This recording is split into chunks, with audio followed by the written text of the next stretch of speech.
All right, now here is the big story, you guys, and this is filled with a lot of speculation, a lot of coulda, woulda, woulda, shoulda. Paramount might be up for sale. And we don't know who's going to end up with the keys to the castle here. And this is a historic studio. I mean, I think about that opening, right, where you see the stars and everything go over it. I usually also then think of how Sonic changed it. Oh, yeah. But it's so iconic. Yes. The first time I got to go to this studio, I lost my mind. I felt like I finally made it. It's this is we had mentioned this earlier, like a couple weeks ago. It feels so long ago, but Paramount feels, I've been to pretty much all of the lots, but Paramount does feel, because it is in Hollywood and it's got this like Spanish style, like old school Hollywood feel. You feel like you're in that, like, I'm ready for my close up, Mr. DeMille. Like, you feel like you're in old Hollywood at Paramount. Warner Brothers is a great studio. Disney's a great studio too. DreamWorks is nice, but you still feel like it's not that, like, how do I put it? It just doesn't feel like that Hollywood studio like Paramount does. This is what MGM Studios at Disney promised me. Yes. Is that kind of aesthetic. And this is what they kind of like ripped off of, you know what I mean? They didn't rip off of their studio. No. There's some amazing spots of Disney, like his office and like just like that old original entryway there, and it's cool. It's like old Burbank history, but yeah, you're right. We used to pass by this every day on our drive home from that studio. Well, yeah, you could see Paramount from the roof of our building. The only time, and the first time I went to Paramount was with John. We saw Thor 1, early screening of Thor 1. And that being a great movie. I mean, it's a beautiful studio. I mean, as old as it is, it's a beautiful studio. Yeah. It's really, really stunning. Well, in recent years, the studio itself has run into some financial issues. A lot of this does come down to the streamer itself, Paramount Plus, losing money, because, Paramount had some really great years, especially because of the Sonic franchise. Personal favorite, CinemaCon. They always know how to throw a party. They always know how to do stuff. They had TMNT this year, Mutant Mayhem. If you go to CinemaCon, don't miss the Paramount presentation. They always do the audience. Although it's always great. I don't know how many CinemaCons Paramount, but it's going to be a subdivision, so you still will get a presentation, I think. That's very, very true. So there's a lot of people, though, in the mix for who could go ahead and grab Paramount. So we're just going to kind of run down the usual suspects here real quickly. So obviously, decision's going to go down to Shari Redstone here. She's the president and CEO of National Amusements and a non-executive chair of Paramount Global. So Paramount is under that umbrella there. So she will have final say in this, along with, I believe, the rest of the chair people. Well, the board, yeah. So she's going to decide on who this goes to. And this is a familial business, if I'm not mistaken. It is, yeah. She inherited that from her father. I think what's interesting about this, just real quickly, is that because you mentioned streaming, well, Paramount happens to be at a valuation of $1 billion right now. National Amusements Inc. has debt upwards of $1 billion. Now, they were paying off that debt by income streams from Paramount. But when Paramount decided to go heavy into streaming and that tap of cash started to dissipate, old Shari Redstone here started to think, well, you're kind of biting the hand that feeds me, I feel, because now I can't pay my company's debt, and this is what I was funneling it from. You know what I mean? So that kind of sets the stage for what is happening here. Absolutely. And I feel like this is a cautionary tale, too, for every other company that has a streaming service right now, because we have not seen many of them actually have any profit when it comes down to it. It's mostly a kind of sinkhole for money. So this is something I think that regardless if people want to buy in, they're going to be following it. So we've got Shari Redstone. Now we also have David Ellison and Jerry Cardinal. Now these guys are the CEOs of Skydance Media. So they are already kind of involved with Paramount and everything. Now, it makes sense for them to partner with them because they have partnered with them in other films in the past. Star Trek. Tentpoles, yeah. Top Gun, too. Top Gun, Transformers. Those Mission kind of Impossible. big name, all of their big Literally all the blockbuster things you already associate now with Paramount. Exactly. Yeah. It's all really kind of Skydance. So this move would make a lot of sense. It just kind of matters, too, if they want to go absolutely whole hog in here. Right. I'm not sure if these are the guys to do it, too. Because I think Skydance really thrives partnering I don't know if they want to be the absolute like The kings the of the castle. executives. Yeah, Right. I don't know if that's going to be their jam, especially because Skydance then also gets away with doing some weird, wacky stuff with like Robert Kirkland and everybody. We also then have David Zaslav Bearing his axe. going to grab Paramount. This one financially makes sense. I Yeah. could see him doing this. This also makes sense with all of the choices that Zaslav has made up until now. That all being said, y'all know that I am not as enamored with Zaslav and What? Iger and all of these guys. I have only seen this man destroy really at this point. Well, if Warner Brothers were to absorb Paramount, there's going to be a lot of people losing their jobs. Whereas 100%. the other way around, like if we had that pair, Skydance. they need those people. So you will get that axe a swinging if if WB grabs it, yeah. takes over. Absolutely. You know, I'm really enjoying my $3.99 per month Paramount Plus. I better be ready to say goodbye to that value, right? Yeah, but I might mean, have to buy into something. if WB gets it, then that content is on Max. Max, Yeah, but as they say I'm on not worried Stranger about. Things. I'm worried about the $3.99 Yeah. because Max ain't $3.99.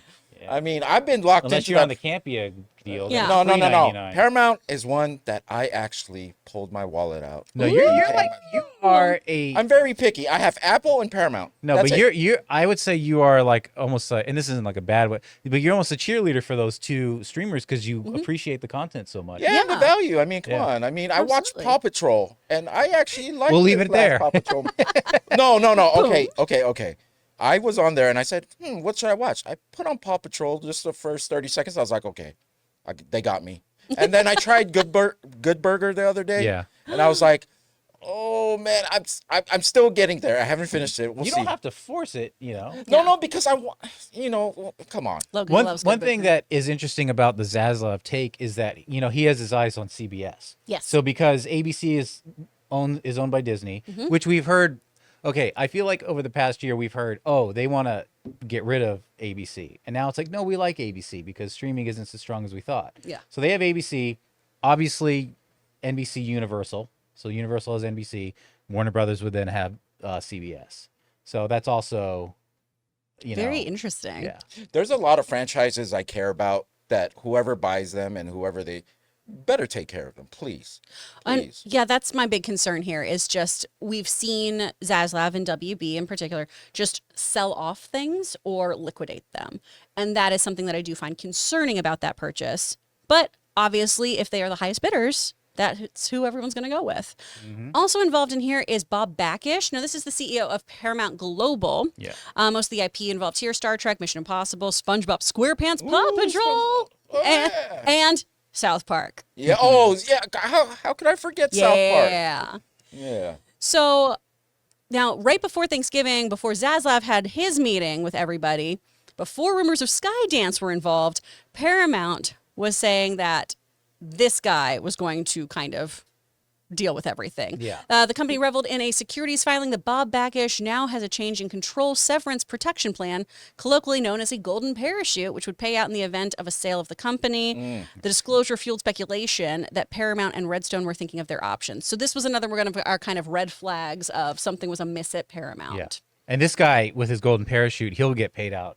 Oh, handsomely. They'll have to that's part of that. So he'll get the sum of the remainder of his contract. Oh, absolutely. Yeah. And So get to he's just, set. go boogie on a yacht. Guys, we want to take a second to thank a sponsor of this video, Mint Mobile. On average, it takes about 30 days for a person to break their New Year's resolution. So if saving money was on your 2024 list, your odds aren't looking that great. Luckily, I have a 100% guaranteed way to save you money this year. Just switch to Mint Mobile. For a limited time, wireless plans from Mint Mobile are $15 a month when you purchase a 3-month plan. That's unlimited talk, text, and data for $15 a month. I've told you guys many times that after switching to Mint Mobile, I am spending less than a third on my cell bill than I used to with a major carrier. Say goodbye to your overpriced wireless plans, jaw-dropping monthly bills, and unexpected overages. All Mint plans come with unlimited talk and text plus high-speed data delivered on the nation's largest 5G network. And don't worry about having to change phones or numbers. Use your own phone with any Mint Mobile plan and bring your phone number along with all your existing contacts. So guys, to get this new customer offer and your new 3-month unlimited wireless plan for just $15 a month, go to mintmobile.com/Campea. That's mintmobile.com/Campea. Cut your wireless bills to $15 a month at mintmobile.com/Campea. Additional taxes, fees, and restrictions apply. See Mint Mobile for details.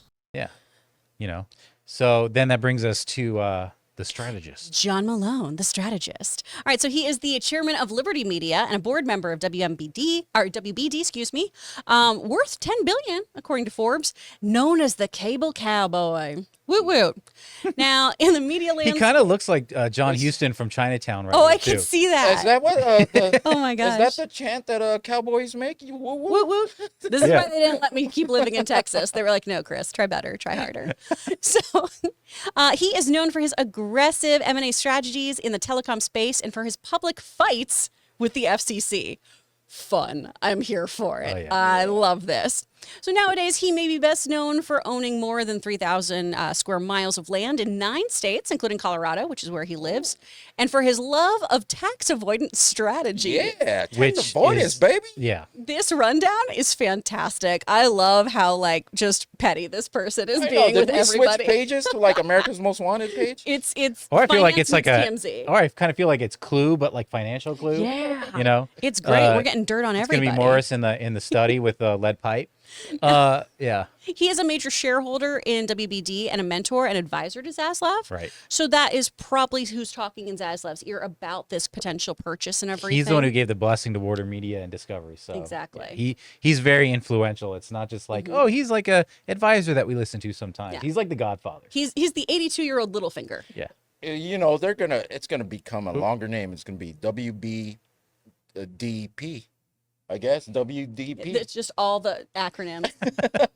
Warner Mouse something. But they bring up here this reverse Morris trust transaction. All right, this is a little out of my pay grade, but what's interesting about this is that if Warner Brothers wants to hold on to those tax shelters that they were able to do through their acquisitions, they can't make any more major deals until April. So this has to go on until April, which is not that far off. But if there's other suitors in the meantime, if they want to save on that money, the tax money, they got to wait till April. So this does have a bit of a ticking time clock Yeah, here. a little bit. Yeah. Interesting. Okay. And Paramount has some releases this year too. Some big release. Sonic 3, I believe, comes out in December. It does. Well, and there's supposed to be a whole Sonic cinematic universe now. There's going to be a Knuckles show, all kinds of stuff. I hope none of this affects any of those things that are. I'm not losing sight of like mergers. All I think about is yes, I get more of the stuff in one place, but I'm not losing sight on all the people losing their jobs. Sure. Which Yeah. really, really sucks. I mean, so I mergers sometimes are great, but in the long for those people, it's not a good time. That's always the scary part here. I think their big tentpole properties are safe here because those are the moneymakers, right? Those are the kind of crown jewels within they're this buying them Paramount sale. for. Yeah. So Sonic and those sort of things should be fine, but absolutely it does come down to the actual people who have been making these products that could be left behind in any form of merger. Come on, Transformers, let's get better. Yeah. Yeah, let's find a new, better home. Well, maybe they will make it better. Who knows? That's the hope. That's the hope. So we also have Brian Roberts here. He's the CEO and chairman of Comcast. Now he is worth $2.1 billion. Billion. It just felt right. Why It was we really turn into nice. NBA Jam It was right really now? nicely done. Brian Roberts took over his father's regional cable system and turned it into a 175 billion cable and content behemoth. In a world where Paramount, WBD, and NBC Universal are seen as subscale compared to Netflix, Disney, and Amazon, NBCU has one thing going for it: Comcast and its endless cash flow. Billion. Now, Comcast is deep pockets. And I could see this one happening as well. Comcast has a lot of different things happening. They've been acquiring video game companies. Obviously, Peacock has had its struggles. Obviously, NBC Universal has had its struggles. But they have those deep pockets, and I think they could keep acquiring really, really easily. Just be a Yeah. flash in the pan for them. That's a Tuesday purchase. This led me to the question, though, because obviously they control NBC. Now, is CBS... Now, I know that Amusement Inc. owns CBS as well, but is that also under Paramount? So if Paramount gets sold, does CBS get sold as well? Does Amusement hold on to CBS? Can Comcast, can NBC Universal own CBS? That I looked up some FCC rules, and it says that the dual network ownership rule here is that the major networks, ABC, CBS, NBC, and Fox, cannot be merged. So they can't merge NBC and CBS, but I haven't gotten a clear answer on whether you can own two. You cannot control stations, local stations that are competing depending on the size of the market. So if they were to absorb CBS, they'd have to divulge a lot of stations across America. Yeah. So they may not even want that mess. So That's very it could be that messy. CBS is not even on the chopping block. It's only Paramount. Mm-hmm. But at first I was like, oh, wow, of course they'd want to absorb that, but I don't think they can. Man, the morning show lied to me. They were like, yeah, you can just merge news networks. It's fine. No. You learn something every day. So, but what's interesting about this guy as well is that Deep Pockets Man is also friends with our next suspect. Warren Buffett, the Oracle of Omaha. Oh my goodness. Good old Nebraskan kid. I only know so much about this man because that's where my husband's from. So he is the founder of Berkshire Hathaway, and he has so much money. His longtime partner, just Charlie Munger, just recently died. Oh, He was I like didn't know 99, that. I Oh think, my yeah. gosh. Nice long life for Charlie. He has a net worth of 120 billion. Billion. There it is. And he has... What are we doing? I don't know. It's a weird day back. This is just us trying our best. I just got my turtle soup over here. Don't mind You're me. doing great. He has the largest economic stake in Paramount. Yes. This Oh, is wow. very, very important. 20%. So we were talking earlier about how some people are going to be fine with their golden parachutes. This is a really great opportunity for Warren to run away, honestly. He's going to want this sale to be very, very, very big because otherwise he has the potential to lose quite a bit of money here with a share that large. So he's also got a very vested interest in everything that's going down here. Yeah. I know how he But feels. what's interesting, and the reason why I mentioned that old Brian Roberts is friends with old Warren Buffett is this right here. Let me bring it up. Or this is talking about Roberts. Or he could play spoiler using his company's fire hose of cash, just as he did with Disney's $71 billion Fox acquisition, which Comcast bid up before focusing on Sky assets. Roberts could jump in, or at least try to bid it up, so that it hurts the buyer. And who would benefit but the 20% stockholder of Paramount if that bidding war were to skyrocket past $1 billion. Mr. Warren Buffett would be able to live it out like Jimmy Buffett, just kicking it off, toes in the So sand. I think these two may be, wrong shot. These two may be in a little cahoots that, collusion. a little, they're not the actual buyers. He's helping this guy here, you know. Well, it's I a will strong say- strategy up that bidding war. I don't know anything about Warren Buffett, but I do love his last name. I it like sounds it when like it's pronounced buffet. a little different. Yeah. Because it sounds like when Buffet it's Ray. when it's Warren Buffet. Buffet Ray. There we go. Buffet Ray with crab legs. Oh, I miss those So crab when it legs. comes down to it, I think it's not those two so much, but I feel like those I two are think going to it's help each all other out. leading to John Malone and our friend David Zaslav for Who? WBD. I think so. Well, the question that runs in my head, I don't know mostly who's going to take care of the things I love. Which one of these people? Oh, none of is them. Yeah, none of them. Yeah, Ah, none of them. They will take care of the money, but none of your love. None of those things. yeah. We've got a lot of players here, though, folks. So let us know, who do you think is going to kind of take Paramount for when it is properly up for sale? Do you think we're going to have a big bidding war? Are we at risk for losing a lot of beloved IP? What could happen here? Let us know your thoughts. Yep. Hey guys, thanks so much for watching this video. Make sure you like the video, leave a comment, and subscribe to our channel. And don't forget, we have a daily podcast called the John Campea Show podcast, available on Apple Podcasts, Spotify, or your favorite podcasting app of choice. Go and subscribe to it today so it'll be there when you need it.